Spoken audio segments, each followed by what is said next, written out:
আয় না, আয়, আমরা গরম সানে অপেক্ষা করতেছি, আয়। ওদেরকে এনে বিচার করে বাংলার জমিনে বিচারের মাধ্যমে ফাঁসির কাস্টে ঝুলানো হবে। পৃথিবীর কোন শক্তি এদের ফাঁসির থেকে বাঁচাতে পারবে না, পারবে না, পারবে না, পারবে না। ট্রাইব্যুনাল আমার দেশে আছে না নাই? আল্লাহর কসম, আল্লাহর কসম, আল্লাহর কসম, আজকের এই সাইদির দোয়ার অনুষ্ঠান থেকে আমরা জাতির সামনে বলতে চাই, ওই ট্রাইব্যুনালে এদের একদিন বিচার করা হবে। পিলখানা হত্যার বিচার এই দেশের মাটিতেই হবে। কথা বলেন ঠিক না বে ঠিক? আল্লামা সাইদির মৃত্যুর পরে 2-3 দিনে 100 লোককে তোমার ইশারায় গুলি করে মেরেছিলে। তুমি হলো নরঘাতক। এসো, আমরা অপেক্ষা করতেছি, এসো। যদি এই কেয়ারটেকার সরকারের বাহাদুরিরা যদি বিচার না করে, জনগণের আদালতে ওদের বিচার হবে ইনশাআল্লাহ। কথা বলেন ঠিক না বে ঠিক? পিলখানা হত্যার বিচার এই দেশের মাটিতেই হবে। কথা বলেন ঠিক না বে ঠিক? আল্লামা সাইদের উত্তরসূরিদের গুলি করার বিচার এই দেশের মাটিতে হবে।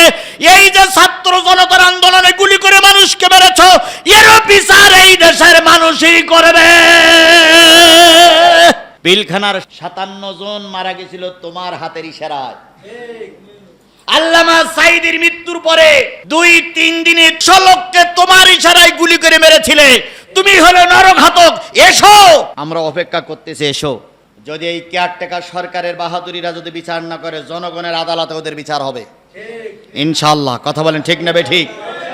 ফেরাউন মরেছিল নীল নদে, আর আপনি মরতেছেন গোটা বিশ্বের পায়ে ধরি ধরি, আমার একটু জায়গা দাও, জায়গা দাও, জায়গা দাও। স্পষ্ট করে বলে দিয়েছে আমার সরকার, এবং আমরাও বলতেছি, আজ হোক কাল হোক দেশে একটা নতুন সরকার আসবে।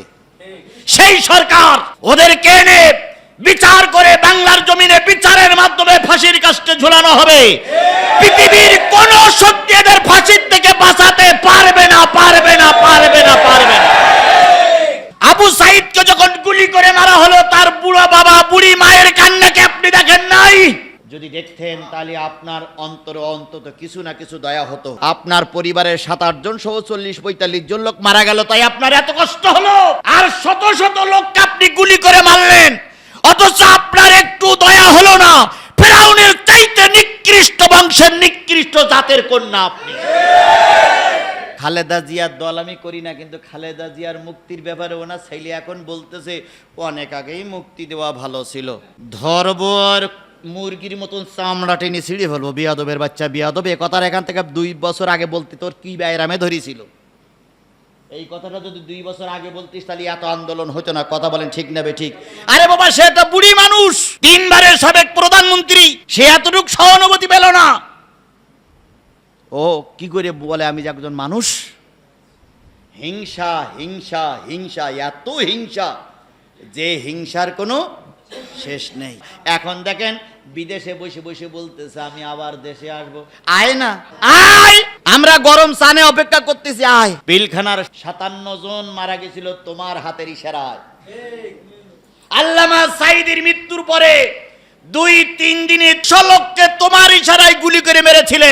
তুমি হলো নরঘাতক। এসো, আমরা অপেক্ষা করতেছি, এসো। যদি এই কেয়ারটেকার সরকারের বাহাদুরিরা যদি বিচার না করে, জনগণের আদালতে ওদের বিচার হবে ইনশাআল্লাহ। কথা বলেন ঠিক না বে ঠিক? ইসলামী আন্দোলনের নেতা কর্মী মারার জন্য ওই আয়না ঘর করা হলো, ওই ট্রাইব্যুনাল করা হলো, ওই ফাঁসির মঞ্চ করা হলো। এখন সব কিছু আছে, শুটকি বুড়ির উত্তরসূরিরা নাই। ট্রাইব্যুনাল আমার দেশে আছে না নাই? আল্লাহর কসম, আল্লাহর কসম, আল্লাহর কসম, আজকের এই সাইদির দোয়ার অনুষ্ঠান থেকে আমরা জাতির সামনে বলতে চাই, ওই ট্রাইব্যুনালে এদের একদিন বিচার করা হবে। পিলখানা হত্যার বিচার এই দেশের মাটিতেই হবে। কথা বলেন ঠিক না বে ঠিক? আল্লামা সাইদের উত্তরসূরিদের গুলি করার বিচার এই দেশের মাটিতে হবে। এই যে ছাত্র জনতার আন্দোলনে গুলি করে মানুষকে মেরেছ, এরও বিচার এই দেশের মানুষই করবে। তোমরা যে রশি বানায়েছ, ওই রশিতে একদিন ঝুলে ঝুলে তোমাদেরকেও মারা লাগবে। ঘর তল্লাশি করে দেখা গেল যে সেখানে গণকবর পাওয়া গেছে। গণকবরের ভিতরে অগণিত মানুষের লাশ, মাথা, হাড় হাড্ডি পাওয়া গেছে। আল্লাহ ভালো জানে কার মায়ের কোল খালি করে ওখানে আয়না ঘরে মারা হয়েছে। এটা মানুষ রূপী মানুষ এ কাজ কোনোদিন করতে পারে না।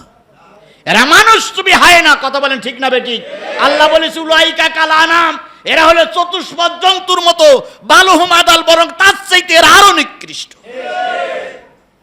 আপনি তো প্রায়ই বলেন আমি স্বজন হারার বেদনা বুঝি, এগুলো শুধু মায়া কান্না। স্বজন হারার বেদনা যদি বোঝেন, আজমির মায়ের কান্না কি আপনি দেখেননি? আপনি ব্যারিস্টার আরমানের মায়ের কান্না কি আপনি দেখেন নাই? কুষ্টিয়া বিশ্ববিদ্যালয়ের শিবিরের সভাপতি এবং সেক্রেটারি গুম হলো, আপনি কি তাদের মায়ের কান্না দেখেন নাই? আবু সাইদকে যখন গুলি করে মারা হলো, তার বুড়া বাবা বুড়ি মায়ের কান্নাকে আপনি দেখেন নাই? যদি দেখতেন তাহলে আপনার অন্তরে অন্তত কিছু না কিছু দয়া হতো। আপনার পরিবারের 7-8 জন সহ 40-45 জন লোক মারা গেল, তাই আপনার এত কষ্ট হলো। আর শত শত লোককে আপনি গুলি করে মারলেন, অথচ আপনার একটু দয়া হলো না। ফেরাউনের চাইতে নিকৃষ্ট বংশের নিকৃষ্ট জাতের কন্যা আপনি। ফেরাউন তাও এত লোক মারেনি, কেন আপনার মনে দয়া হয়নি? আপনি ফেরাউনের চাইতে উচ্চ র্যাঙ্কে চলে গেছিলেন, এই জন্য ফেরাউন মরেছিল নীল নদে, আর আপনি মরতেছেন গোটা বিশ্বের পায়ে ধরি ধরি, আমার একটু জায়গা দাও, জায়গা দাও, জায়গা দাও। স্পষ্ট করে বলে দিয়েছে আমার সরকার, এবং আমরাও বলতেছি, আজ হোক কাল হোক দেশে একটা নতুন সরকার আসবে।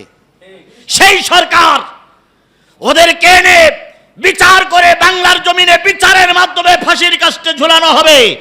পৃথিবীর কোন শক্তি এদের ফাঁসির থেকে বাঁচাতে পারবে না, পারবে না, পারবে না, পারবে না। আমাদেরকে ভুল বুঝবেন না। আপনারা বলেছিলেন, আপনারা আস্ফলন করে বলেছিলেন আমরা ক্ষমতার থেকে গেলে 10 লাখ মানুষ মরবে। আমরা বলেছিলাম যে ক্ষমতার থেকে গেলে 10 লাখ নয় 10,000 মানুষও মারা যাবে না, কারণ তোমরা হিংস্র হায়না হতে পারো, কুকুর হতে পারো, আমরা কুকুর নই। আমরা কিছুদিনের জন্য কি ছাড়া ছিলাম? ঘর ছাড়া ছিলাম। আর আমি প্রায় বলতাম, গতবারও বলে গেছি, যে শুনে রাখো মুসলমান, যারা আমাদেরকে ঘর ছাড়া করেছে, একদিন জাতি তাদের দেশ ছাড়া করবে। আজকে আমাদের কবর দিতে দাওনি, আমাদের জানাজা পড়তে দাওনি, আর এমন একটা দিন আসবে কবর দেওয়ার জন্য 1 ইঞ্চি মাটিও খুঁজে তোমরা পাবা না। ইতিহাস থেকে শিক্ষা নাও। ফেরাউন 1950 বছর বেঁচে ছিল, কিন্তু শেষ পর্যন্ত নীল নদে আল্লাহ পাক চুবাইয়ে চুবাইয়ে মেরেছে।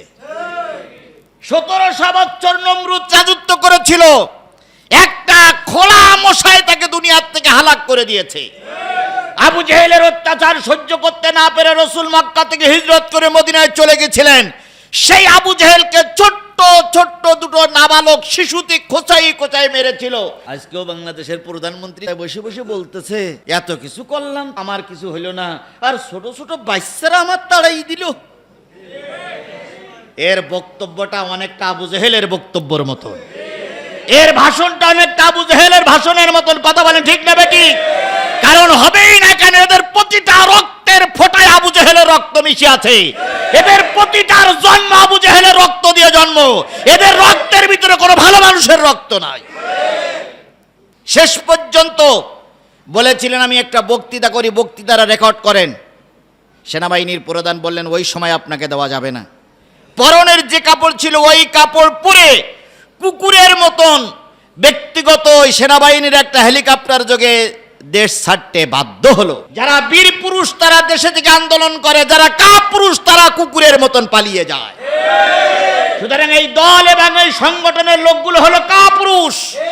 এরা দিনের ভোট রাত্রে করে ক্ষমতায় যেতে চায়। এরা মানুষের ঘাড়ের পরে বন্দুক রেখে ক্ষমতায় যেতে চায়। এরা জঘন্যতম মায়ের জঘন্যতম নিকৃষ্টতম সন্তান।